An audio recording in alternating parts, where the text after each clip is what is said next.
Senior TV Features Editor at Variety, and I am so excited to be talking with the cast and creatives behind the 4 seasons here at FYC LA with Netflix. I don't want to waste any time because we have such a great group here, and I want to start out by bringing out our co-creators, co-showrunners, executive producer, and writers, Tracey Wigfield.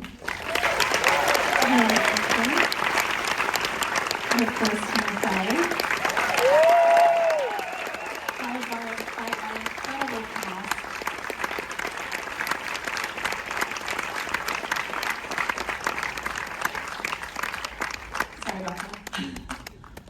Forte, Kerri Kennedy-Silver, Erika Henningsen.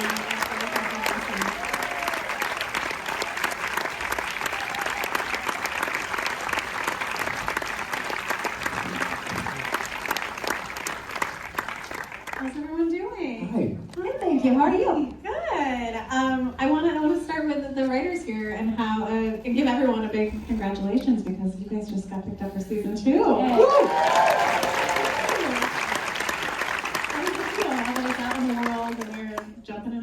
Great. It's the most successful thing I've ever worked on, so that's always a nice feeling.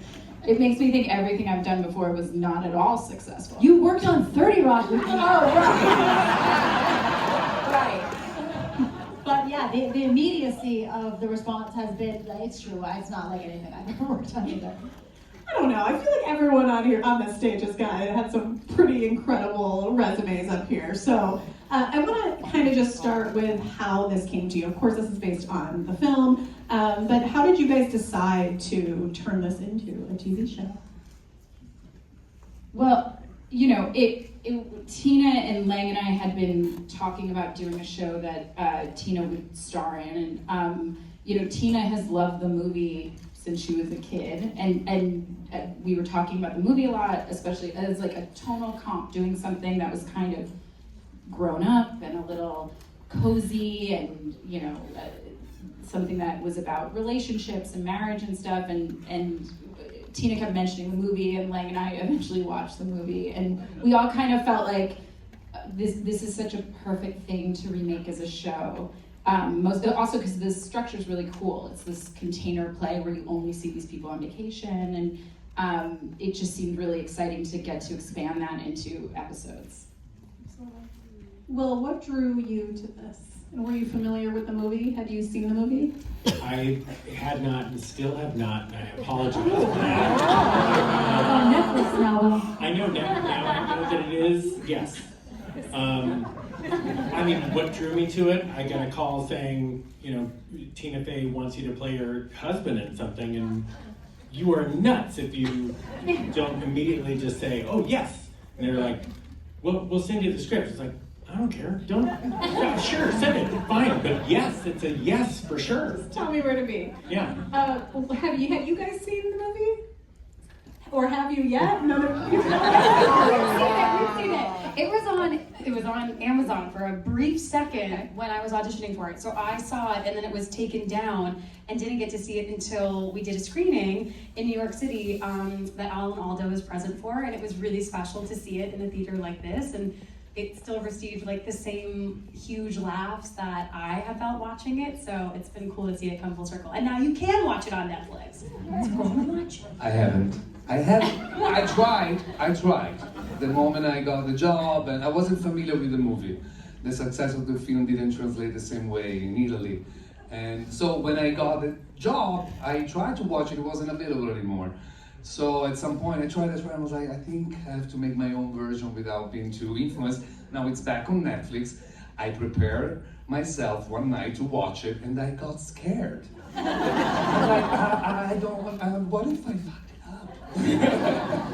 You didn't. You didn't. I will watch it. Oh wait, he has the same birthday as Rita Moreno. It's true. I know that. Kerri, have you seen the movie? I had seen the movie many times because in 1981 there was a summer when it was on a lot. You know, they used to do that. Just there was only either on Golden Pond was on or that was on. And I don't know why, as an 11-year-old girl, I was so interested. But what I suspect is that because my parents had recently been divorced, I felt like maybe these people can help me. Or also the idea that Alan Alda, this guy I knew from MASH, and Carol Burnett from the Carol Burnett Show, like they're together, but they're not doing the things I'm used to seeing. I was fascinated by it. Absolutely. Tina, like they mentioned a little bit ago, this is your first on-screen role in quite a bit of time.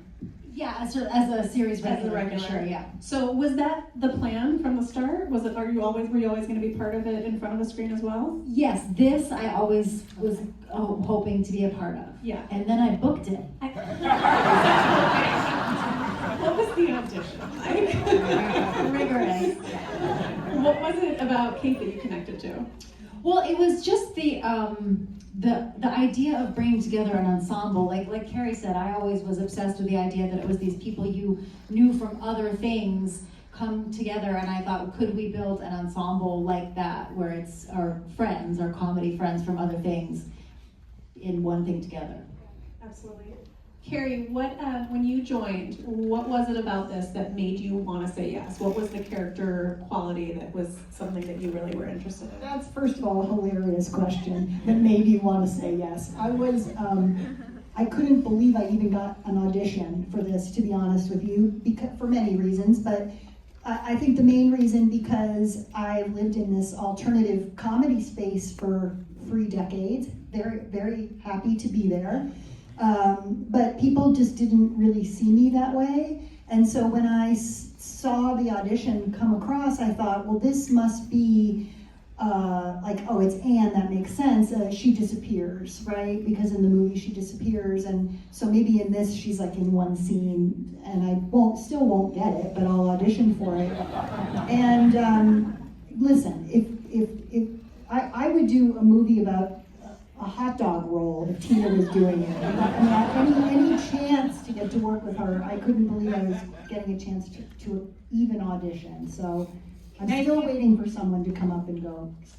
Can I say a real quick thing about Kerri? Like when we wrote the part of Anne, we auditioned a bunch of people, and I remember watching some of the auditions, and we were like, we made this part like too sad. It's like so sad. Like every person who's doing it, we were like bummed out. And then Kerri came along and she played the emotion perfectly, but she also nailed the comedy so perfectly. We were like, yes, that's what it's supposed to be. And so we were so excited because, we've been fans of hers forever because we are fans of that comedy space. And to see her get to do this emotional, heavy lifting was so exciting. Yeah, it's a real skill to it's a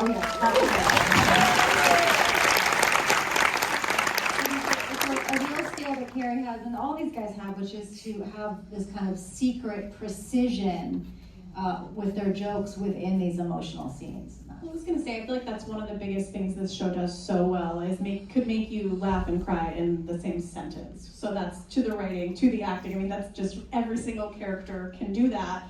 When you guys were creating this, how did you find that balance between we need to make some things more funny, we can't make, there are some things later on that are pretty heavy. How did you guys find that? What were those conversations like? Well, our room is all people that most of which we've worked together with before, and they're all comedy people too. So it's all a lot of people from 30 Rock, and all people who have been doing this for a really long time and are really excellent comedy writers. And so, it was a little bit of a challenge to be like, oh, can we write in this new tone, and can we police ourselves that we're never trading on, throwing away an emotionally honest moment, which even saying emotionally honest moment makes me kind of gag, but can we not throw it for a joke or something, and can we be really honest and talk, and I've never been in a drama room. I imagine you do it more there where you talk about your life and you kind of share honestly, and so that was for me, and I think for a lot of us, kind of a new experience and an exciting challenge to be writing for as long as we have and to try something new. We talked a lot because we all were comedy writers from a similar background, and we did talk a lot in the beginning and throughout about what the rules of this show would be. Things like, we had talked about how hard it was for us all to be, Lang would be like, so this scene's just not going to end on a joke, it's just going to, just ends. And things like, I was able to no insert shots of funny products, things that I normally love, there's a box of cereal in the room. Well, obviously we have to write 100 jokes on that box.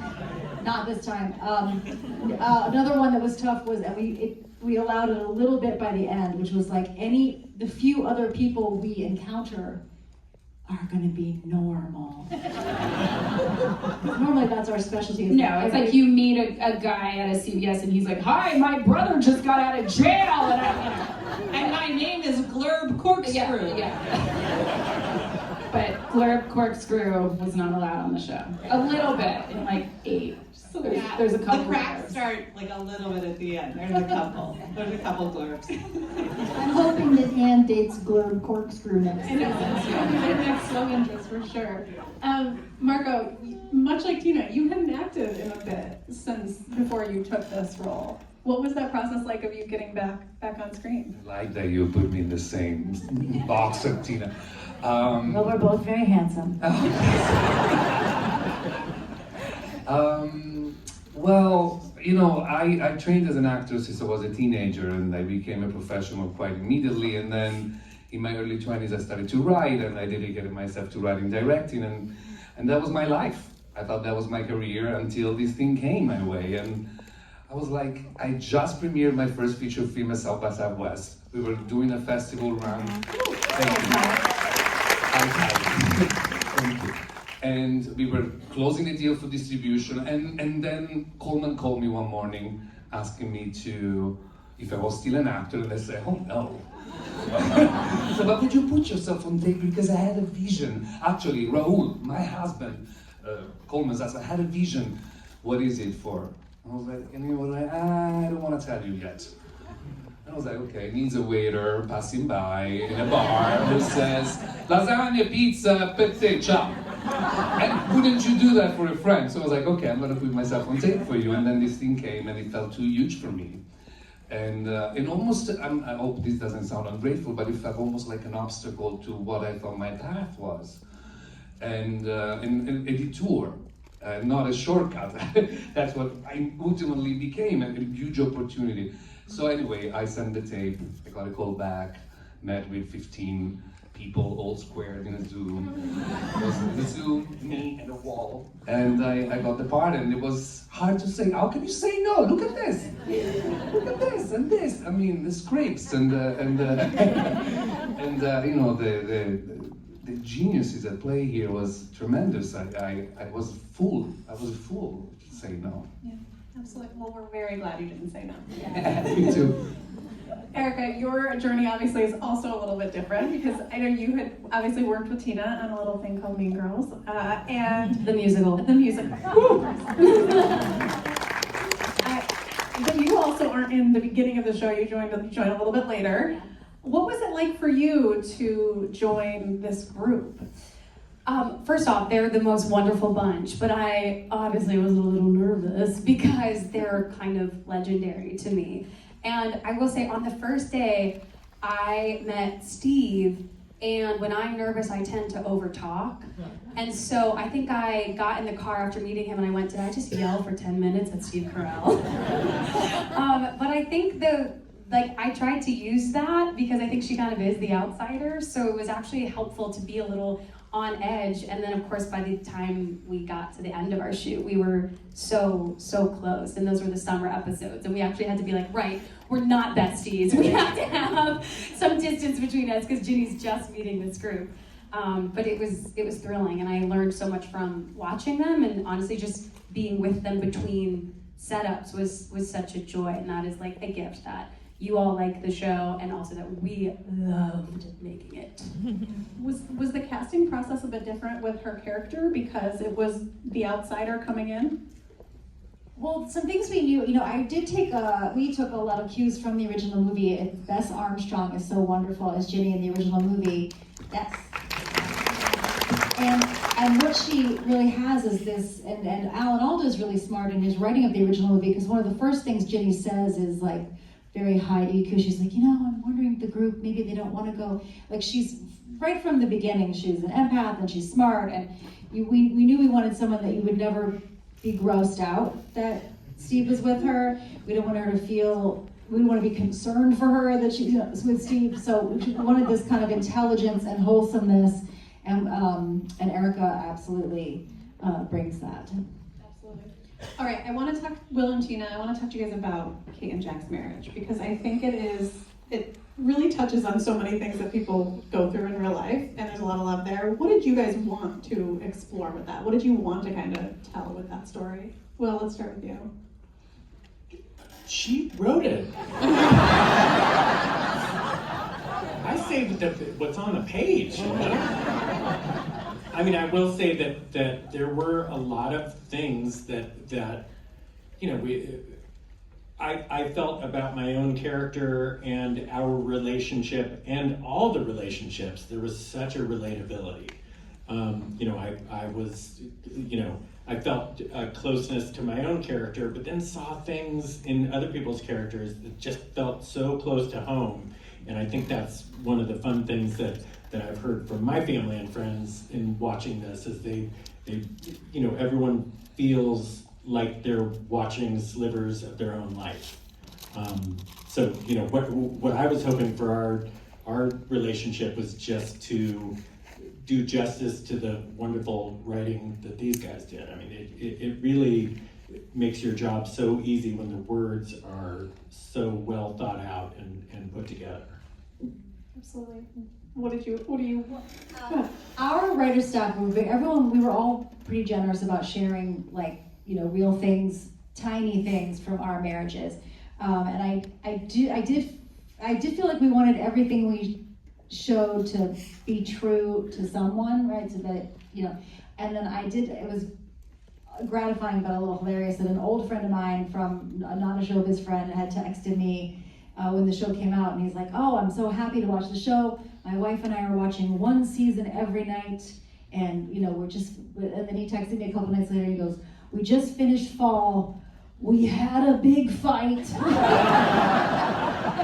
He goes, "I'm hoping winter's gonna fix it tomorrow." And I think it will. And it did. I think it did. I was like, I guess that's what we were trying to do. Ruin lives. Create discussions. That's the way to do it. Create discussions. Well, Kerri, I mean, Anne obviously is very relatable. I think a lot of women and men can relate to what she goes through and kind of her ups and downs. What was it that you really wanted to tell? Like, what are some qualities you wanted to bring to Anne? Well, I agree that she is very relatable, and I feel like I was the luckiest here as far as arc goes. I mean, who doesn't, male or female, want to play a character that goes through the full gambit of experience in that way? I think I just really, this is a gross word to use, it's such an actory word, in serving the writing, in serving the story, I just wanted to make sure, A, that I didn't screw it up, but B, that you didn't see anything coming, at least she didn't see anything coming, and that was really important to me, and it was in the writing too. But I really, in order to keep it from being a performance that is something that you've seen before, or too sentimental in that way, I was really hoping to convey the absolute train wreck of a surprise. That everything was, even the train wreck of a surprise that was kissing my best friend's husband, even she didn't see that coming. It's like it happened to her even though she was 50% of it. I really wanted it to be like a house of mirrors where you're running full steam into everything, into your marriage, into your friendships, into your any sort of connection, desperate with your child, with everything, and just hitting head on. really sort of living in that moment before the surprise, if that makes any sense. 100%. What were you guys given all the scripts ahead of time? Will was not that much ahead of time. I don't know if it's... Did we read them all before we started filming? Yeah. Yeah, but we read episode 8 like Yeah. the day before we started Like the shooting. day before. Yeah. Oh, okay. There's So a big spoiler. just that Yeah. there is. Okay. So, I mean, I was going to ask you what guys surprised you the most when you were reading what big things happened, but I don't know if I want. Or have anyone in here? No. I can say because I think you watched episode 1 We and watched 2 1 and here, 2, right? yes. Tonight. I finished episode 2 reading. I was like, I sing. Nobody dared to ask me if I can sing. Like, did I just lose my job? Anyway, no, I can't sing. Nailed it. Yeah, nailed it. I was But, going to ask like- you though. I mean, this was also rewritten a bit once you got cast, correct? What? The role was rewritten a little bit once you got cast as an Italian. Yeah, but I don't think you asked me if I was Italian. Yes, but I mean if I was able to sing. No, That's we why didn't do that. that surprised me. That surprised me a lot. But you did a great job.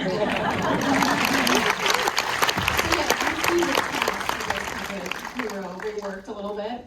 Yeah, we originally the role was he was like a house husband to Danny, and he was kind of like a little out of step with the rest of the group and a little bit of a drip and get kind of annoying to be around was his game. And then and so a lot of funny guys came in who were doing that correctly, and then this kind of came out of left field and. It's like this Italian guy in the sides that we had, I know, like raving about a ghost that was in their house or whatever we had written for. And we were just like, oh, this is so funny and so something, like such a different thing that we never would have come up with on our own. And it seemed like such a great chemistry match with Coleman and worth rewriting it because obviously you're so handsome and charming that that Is it a beauty contest? it would never be a person that you would be like, oh, I hate him. It felt like worth rewriting it for him, so we did. Absolutely. When you guys watched, did you relate to other characters more than your own at all? Oh, I can be a Kate. Okay. Yeah, I think my husband would say I have many Kate days. but I'm also Jack a lot too. I really think it's such brilliant. I really think the writing is so brilliant in that way. When we were doing the press junket, Coleman and Marco started asking the interviewers, "Who are you?" And it was interesting to see people say, "Wow, some days I'm a Kate. Oh, last night I was a Jack. Oh, sometimes I'm yeah." And so I think, like Tina said, what's so beautiful about it is I think it hits. I don't think there's anyone that you say, I've never been that. Can't relate to that. I think you can relate to moments of most every character. At least I can. Absolutely. What about for you two? Do you guys see yourself as one of the characters more than another? Yeah. I feel like you're a Kate and I'm an Anne. That's correct. You can tell from the outside, that's correct. And Tina, are you a Kate? Yeah, obviously that. I mean, just making sure. One yeah. Obviously, we know there's a season 2 pickup. Where are we in the season 2 process? We started the room 1 week ago. Okay. So we figured it all out, guys. We got everything. We'll pitch it to you tonight. It's ready. Do you guys on the cast know anything yet about season 2? Nothing. None. No, but I heard they're going to have a comment box here. And they're just gonna, you guys come up with, they're going to work it out. So we're gonna lock the 3 of them tonight in a bathroom and ask for everything they know already. Is there anyone's responses that you guys have gotten that has surprised you?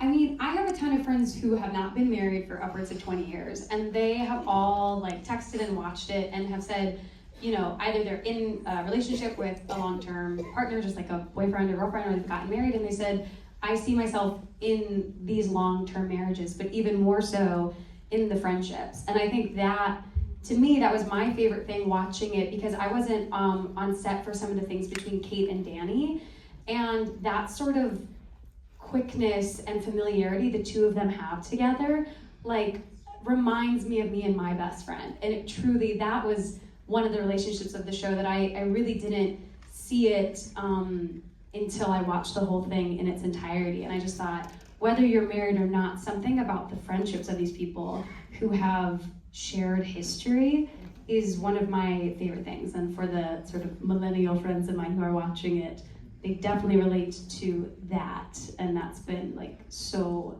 wonderful to know that all the relationships feel, the platonic and the marriages feel represented beautifully.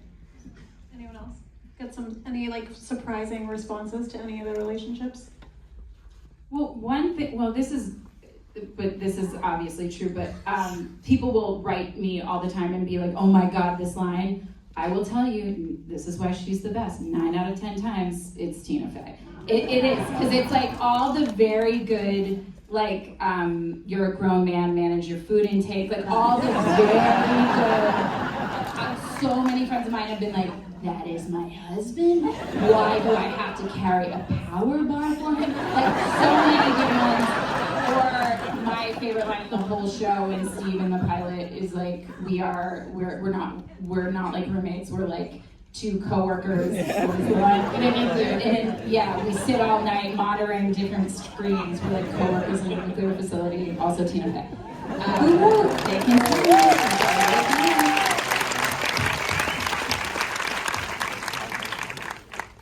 I'm curious, I want to go back to the beginning of this process a little bit. And when you guys were talking about the film and making it into a show, was it always going to be the 8 episodes? Was it always going to be strictly comedy?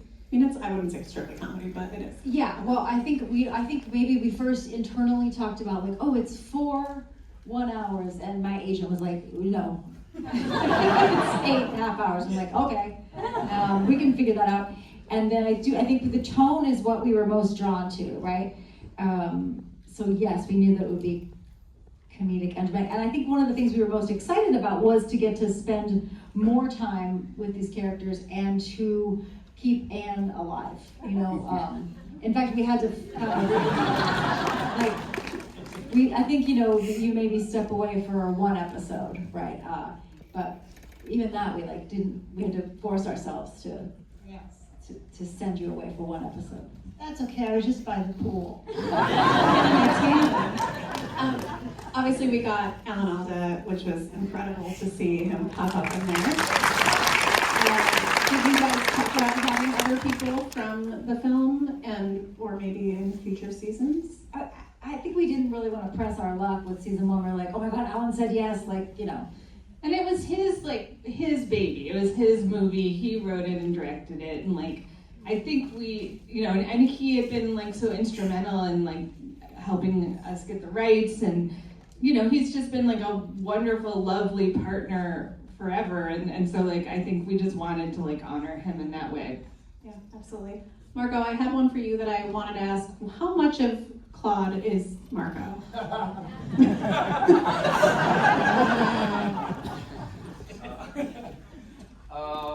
Well, I can't say that it's me. I can't say I'm Claude. I mean, definitely, no. I mean, Claude is over the top, exuberant. It feels everything so loudly, and he feels it all. Like it's full of life and love and forgiveness.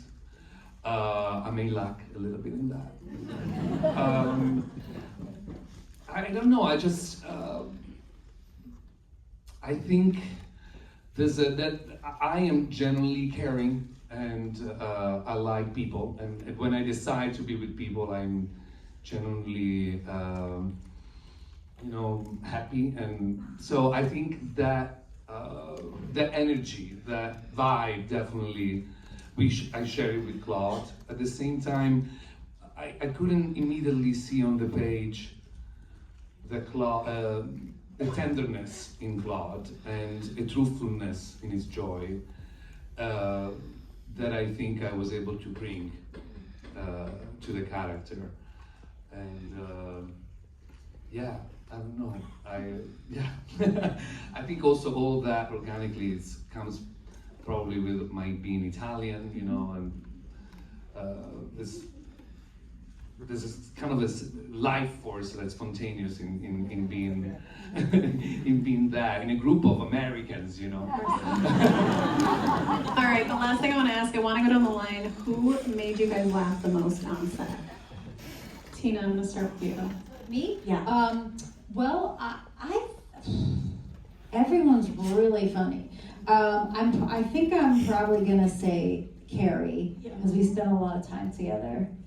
And although I'm trying to think of a story that I can tell that's not Dirty. Carrie was also, we shot 2 weeks in Puerto Rico, and Carrie was kind of like cruise director for those 2 weeks. I had a lot of free time. So I feel like we just got to spend, you kind of brought everyone together in those last 2 weeks, just because I think that is sort of an Anne, that's where you differ from Anne. You're like, I'm ready, I'm up, it's 9 p.m., are you coming over for wine and pizza? We had a lot of good times in Puerto Rico. Agreed. What about for you guys? Well, there's a couple moments coming up that I don't want to spoil, but like Will has a very funny one in summer that like I really was like crying laughing during. And then in winter we have a couple guest stars who are also very special that I also laughed a lot during their performance. The guest stars, your favorite? Well, I'm just saying. I'm choosing an exciting thing. Well, They were incredible. They were incredible. All of the cast is so funny, guys. You know, you can't pick favorites. Yeah, I had a few. I mean, one was Kerri. This isn't giving it away. Has to unwrap something, and it's taking too long and embarrassing to her. And holy shit! Every time she did it, I was like, couldn't stop laughing, and like a range of emotions. Where at one point I'm like, is she gonna start crying? And then she's laughing like maniacally. It was so fun. It was funny. Like when we came up with it in the room, I was like, oh, this is so funny. And then it was so much funnier in person when you did it. Also, yeah, in some of the, especially in the finale, I feel like Tina, you have some like Liz Lemon kind of like, I hate this guy, he's annoying me. Lang's favorite actor, the guest star, is annoying me so much. It's like, I find it so enjoyable to watch you when someone's annoying you. I agree. All right, Will, who made you laugh the most? I guess I'll probably just go with myself. And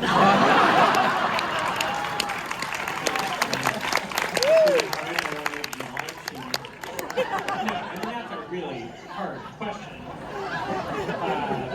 That's the beauty of this cast. I mean, I'm going to say Tina, because none of this would have been possible without her brilliance. And like, they created this group of people that by the end, actually not even by the end, in the very beginning, these scenes that we're playing, where we're pretending to be friends, felt so lived in and so easy to do. It's like we were good buddies. So by the time we're in Puerto Rico, it just was so fun and just felt like a bunch of old friends. And that's why the news of getting a second season is the best thing ever, because like no matter how well you know people going into the first season, you got a couple this period of time where you're nervous about stuff. How am I doing?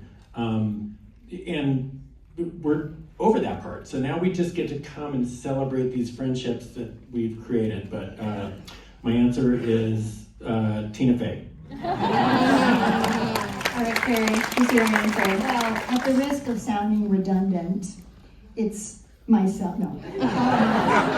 It's Tina Fey, but I think that's obvious for me. She and I have a similar tolerance for things in life, but her ability to get quickly to the dry sarcasm of it all in real life and with the pen literally knocks me out every time. Every time. And I still don't see it coming. I could go on a girls trip with her for 6 years and not get tired of her. Nobody makes me laugh quite like that. And I mean, I could, it's gross, and you see people talk about this, and you're just like, yeah, okay, you guys are all best friends. But really, to a person, it is a dream come true. There's not a person in the cast or this main group that you get sat next to at dinner that you don't go, oh, okay. It's not a long dinner. All right, Marco. Yeah, Tina. Truly. No, it's not true. But also, I want to add, for exactly the same reason. Like, I feel like she has. Yeah.